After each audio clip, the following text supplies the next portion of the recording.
تو وہ میری جسم اطہر مبارک کو ساتھ لے کر جائیں گے۔ تو آپ یہ بھول رہے ہیں۔ تو حضرت موسیٰ علیہ السلام نے کہا او اچھا یہ بات ہے کہ ہم اتنی اہم بات بھول رہے ہیں، تو یہ کیسے پتہ چلے گا کہ حضرت یوسف علیہ السلام کی قبر مبارک کہاں ہے؟ یہاں ایک غور کرنے والی بات ہے، حضرت موسیٰ علیہ السلام جو اتنے بڑے نبی ہیں، کلیم اللہ ہیں، جن سے اللہ نے بات کی ہے، ان کو نہیں پتا حضرت یوسف علیہ السلام کی قبر مبارک کہاں ہے، کیونکہ اللہ نبیوں کو اتنا ہی علم الغیب دیتے ہیں جتنا ان کو دینا ہے۔ اللہ کل علم اپنا نبیوں کو بھی نہیں دیتا، سارے علم کے خزانے صرف اللہ سبحانہ وتعالیٰ کے پاس ہیں۔ اور دوسرے،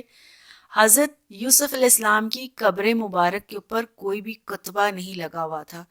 کوئی ممبر نہیں بنا ہوا تھا، کوئی آج کی طرح کا دربار نہیں بنا ہوا تھا جس سے پتہ چل جائے کہ یہاں پر حضرت یوسف علیہ السلام کی قبر ہے۔ حضرت یوسف علیہ السلام کی جو پرسنالٹی ہے، جو حیثیت تھی مصر میں، ہم سب جانتے ہیں، ویلتھ منسٹر ہیں، مصر کے گورنر ہیں، بادشاہ ہیں، وزیر خزانہ ہیں، لیکن اس کے باوجود ان کی قبر مبارکہ کسی کو نہیں پتا۔ چنانچہ ڈھونڈتے ڈھونڈتے ایک بہت بوڑھی عمر رسیدہ عورت ملی اور ان کو پتا تھا کہ حضرت یوسف علیہ السلام کی قبر مبارک کہاں ہے۔ تو جب حضرت موسیٰ علیہ السلام نے ان سے قبر مبارکہ پوچھا کہاں پر ہیں، تو انہوں نے کہا ایسے نہیں میں بتاؤں گی، مجھ سے پہلے ایک وعدہ کرو۔ تو حضرت یوسف علیہ السلام کی قبر جب میں بتاؤں تو مجھے ایک چیز چاہیے۔ حضرت موسیٰ علیہ السلام نے کہا ٹھیک ہے پوچھو، مانگو، کیا مانگتی ہو؟ انہوں نے سوچا کچھ دنیاوی چیز، کوئی کھانے پینے کی یا کوئی سواری وغیرہ، لیکن وہ بڑھیا بھی بہت سیانی تھی۔ اس نے کہا مجھے اے موسیٰ علیہ السلام جنت میں آپ کا ساتھ چاہیے۔ بہت بہت بڑی، سبحان اللہ، بہت بڑی بات تھی، جنت میں حضرت موسیٰ علیہ السلام کا ساتھ، ان کا ہمسایہ ہونا۔ حضرت موسیٰ علیہ السلام جلالی نبی، چہرے کا رنگ متغیر ہو گیا، کہا یہ تو میں نہیں کر سکتا، میں اتنا ہی کر سکتا ہوں جتنا اللہ تعالیٰ مجھے الاؤ کرتے ہیں۔ چنانچہ حضرت موسیٰ علیہ السلام کو اللہ نے وحی کی، موسیٰ اس سے وعدہ کر لو، جو یہ مانگتی ہے اس کی بات سن لو۔ اس کو کہ ٹھیک ہے تمہیں ملے گا جو تم مانگتی ہو، یعنی حضرت موسیٰ علیہ السلام کے ساتھ جنت میں ہمسائیگی تمہیں ملے گی۔ تو اب ہمیں بتاؤ۔ تو اس بڑھیا نے پھر بتایا، اور حضرت یوسف علیہ السلام کی قبر مبارک پانی کے ایک تالاب یا دریا کے نیچے تھی۔ اللہ سبحانہ تعالیٰ نے چونکہ سیف رکھنا تھا، ہڈن، اور کسی کو نہیں پتا تھا کہ وہ قبر مبارک کہاں ہے۔ چنانچہ وہ قبر مبارک کو کھولا گیا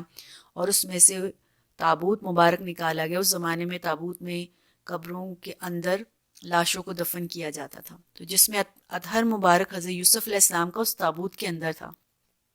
اس کو نکالا، جیسے اس کو نکال کے چلے تو وہی راستہ کھل گیا، اور آگے جا کے جب سمندر کے پاس آئے تو حضرت یوسف علیہ السلام پھر، حضرت موسیٰ علیہ السلام پھر گھبرا گئے۔ اللہ نے کہا اپنی عصا مارو، عصا مارا تو پانی دو ٹکڑے ہو گیا، اور پھر حضرت موسیٰ علیہ السلام، حضرت یوسف علیہ السلام کے تابوت اور پوری 6 لاکھ کا جو لاؤ لشکر تھا ان کے سمیت دریا کے دوسرے کنارے چلا گیا۔ پیچھے فرعون آیا، اس نے بھی دیکھا، جب اللہ نے پہلے ہی بتا دیا تھا حضرت موسیٰ علیہ السلام کو فرعون تمہارا تعقب کرے گا، فرعون نے بھی جب دیکھا وہ بھی اس سمندر میں کود گیا۔ جب دریا کے دوسرے کنارے گئے، اور سورہ قصص میں اللہ فرماتے ہیں کہ اللہ نے پھر حضرت موسیٰ علیہ السلام کو یہ حکم دیا تھا کہ اے موسیٰ، جو دریا ہے وہ تمہارا انتظار کر رہا ہے، دوبارہ اس کو بند ہونے کا حکم دو۔ تو پھر حضرت موسیٰ علیہ السلام نے حکم دیا تو پھر دریا بند ہو گیا۔ تو یہاں پر ایک اور بات بہت امپورٹنٹ ہے، وہ یہ کہ زندگی میں کئی دفعہ ہم بہت سٹرگل کرتے ہیں، بہت محنت کرتے ہیں، آئین جب ہم کامیابی کے قریب ہوتے ہیں ہم ناکامی کا شکار ہو جاتے ہیں۔ بار بار محنت کے باوجود ہمیں کامیابی نہیں ملتی تو اس وقت تھوڑی دیر ٹھہر جانا چاہیے اور اللہ سبحانہ و تعالیٰ سے ہیلپ مانگنی چاہیے، کسی دنیا کے نیک انسان سے ہیلپ مانگنی چاہیے۔ یہاں حضرت موسیٰ علیہ السلام اتنے بڑے نبی ہیں، پھر بھی اس زمانے کے علماء سے مشورہ کیا ہے۔ رسول اکرم صلی اللہ علیہ وسلم بھی اپنے زمانے میں صحابہ سے مشورہ بات چیت کیا کرتے تھے، اور پھر اللہ تعالیٰ سے بھی ہیلپ مانگی۔ تو جب زندگی میں بہت ڈیفیکلٹیز ہو جائیں تو اور محنت نہ کریں، ہاتھ پاؤں نہ ماریں، رک جائیں تھوڑی دیر، دیکھیں کیا چیز مسنگ ہو رہی، کچھ مس ہو رہا ہے حقوق اللہ یا حقوق العباد میں سے،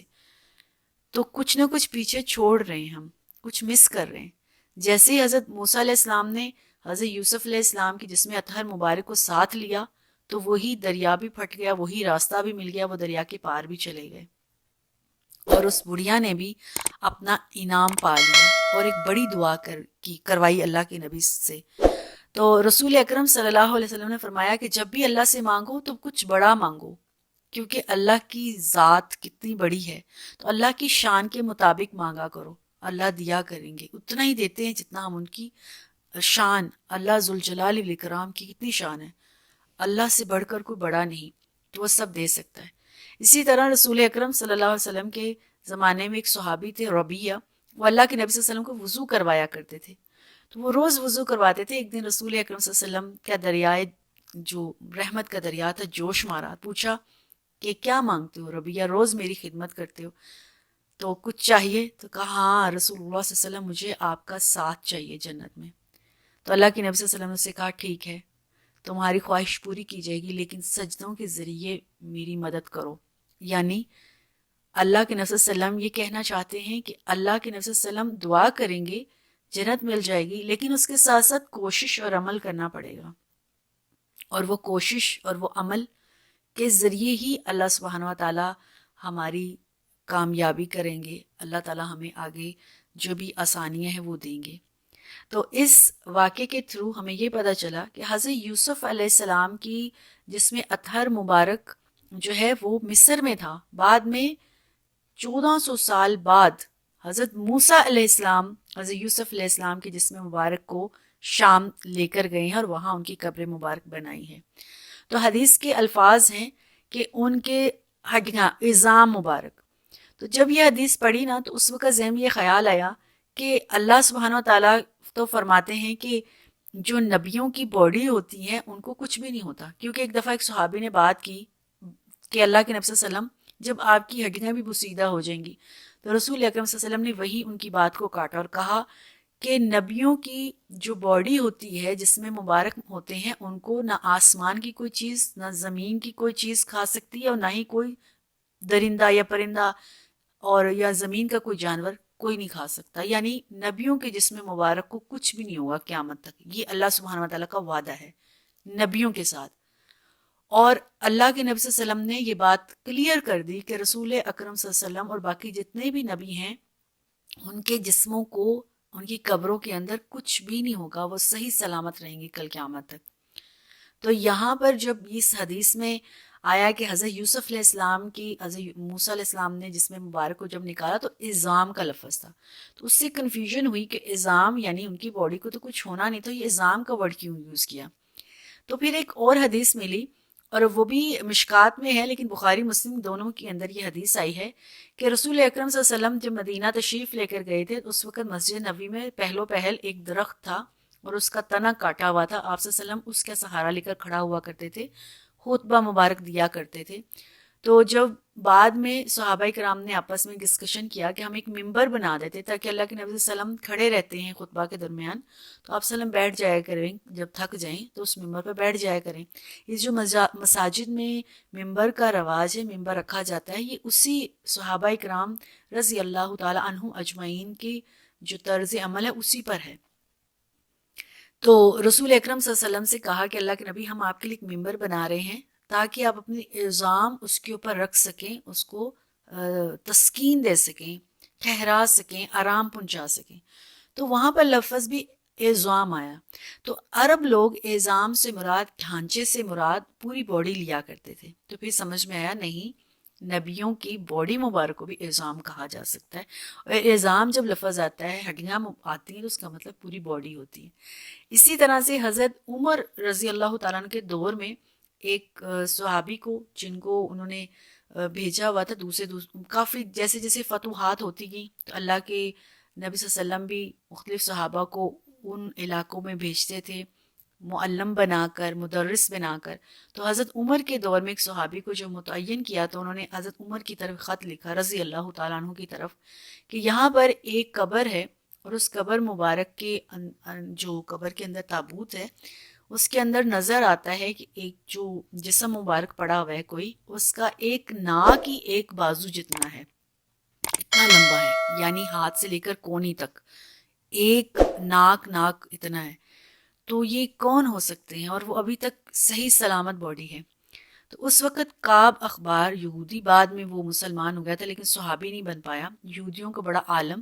حضرت عمر نے ان سے پوچھا تھا اور یہ کون ہے؟ تو انہوں نے کہا یہ حضرت دانیال علیہ السلام ہے. پھر حضرت عمر نے رضی اللہ تعالیٰ نے حکم دیا کہ 10 قبریں کھودی جائیں گی اور ایسی جو 10 قبریں ہوں گی ان میں صرف ایک قبر میں حضرت دانیال علیہ السلام کو شفٹ کیا جائے، باقی جو دوسری ہیں وہ خالی چھوڑی جائیں. اس کا مقصد یہ تھا لوگوں کو یہ پتہ نہ چل سکے کہ کس قبر کے اندر حضرت دانیال علیہ السلام کی باڈی ہے، اور اوپر سے بالکل برابر کر دیا جائے. تو اس وقت لوگ جو ہے آہستہ آہستہ اس شرک اور اس طرف آنا شروع ہو گئے تھے کہ نبیوں کی قبروں پر یا پھر نیک ہستیوں کی قبر پر، اور اسی طرح سے رسول اکرم صلی اللہ علیہ وسلم کے زمانے میں صلح حدیبیہ جس درخت کے نیچے ہوئی تھی، لوگوں نے اس کو مقدس مان کر اس کے نیچے جا کے دعائیں کرنا شروع کر دی تھی. تو اس کو بھی حضرت عمر رضی اللہ تعالیٰ نے کٹوا دیا تھا. تو اس لیے جو نبیوں کی باڈیز ہیں ان کو کچھ نہیں ہو سکتا ہے، اور نبیوں کی دعاؤں کو اللہ سبحانہ و تعالیٰ ضرور سنتے ہیں. تو سورہ یوسف کے اندر اللہ سبحانہ و تعالیٰ کے سامنے حضرت یوسف نے 101 آیت میں جو دعا کی ہے، اللہ مجھے توفنی مسلم والحقنی بالصالحین، مجھے مسلمان ہی اس دنیا میں رکھنا اور جب میں جاؤں تو مجھے مسلمان ہی مارنا، اور میرا نیک لوگوں کا ساتھ اس دنیا میں رکھنا اور دنیا کے بعد والی زندگی میں بھی. تو اللہ سبحانہ و تعالیٰ نے اس کو قبول کیا، اور حضرت یوسف علیہ السلام کی لاش مبارک کو، پھر جسم مبارک کو مصر سے شام کی طرف شفٹ کر دیا، کیونکہ اللہ نے حضرت یوسف علیہ السلام کو وحی کر دی تھی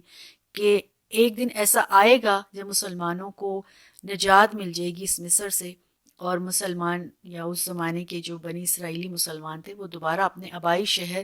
فلسطین اور شام کی طرف چلے جائیں گے.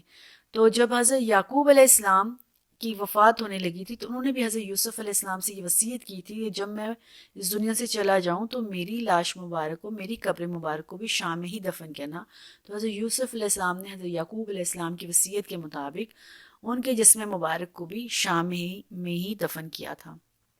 اسی طرح حضرت یوسف علیہ السلام کی قبر مبارک کو بھی، اور باقی جتنے بھی بنی اسرائیل کے انبیاء ہیں ان سب کا مسکن تقریباً یہی سارے علاقے ہیں، کانان، لبنان، اردن، شام اور فلسطین.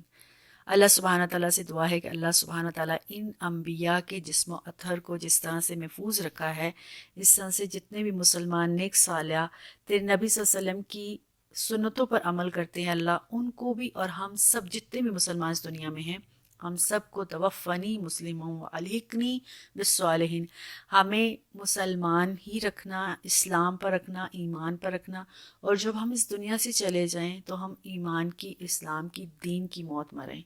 اور مرنے کے بعد بھی ہمارے قبروں کے پاس جتنے بھی لوگ ہیں ہمسائیگی میں ہیں، اللہ وہ بھی نیک صالح لوگ ہوں، اور جہاں ہمیں تو نیک ساتھ دینا وہ بھی اعلیٰ ساتھ دینا. اور اللہ اپنے نبی صلی اللہ علیہ وآلہ وسلم کے ہاتھ سے حوض کوثر کا پانی دیجیے گا، ہمارے لیے شفاعت کروائیں نبی صلی اللہ علیہ وسلم، اور ہمیں جنت الفردوس میں اعلیٰ مقام دیجیے گا اللہ، اور جہاں رسول اکرم صلی اللہ علیہ وسلم اور باقی تمام صحابہ کا مسکن ہو اے اللہ ہمیں ان کے ہمسائیگی میں جگہ دیجیے گا. آمین. السلام علیکم ورحمۃ اللہ وبرکاتہ.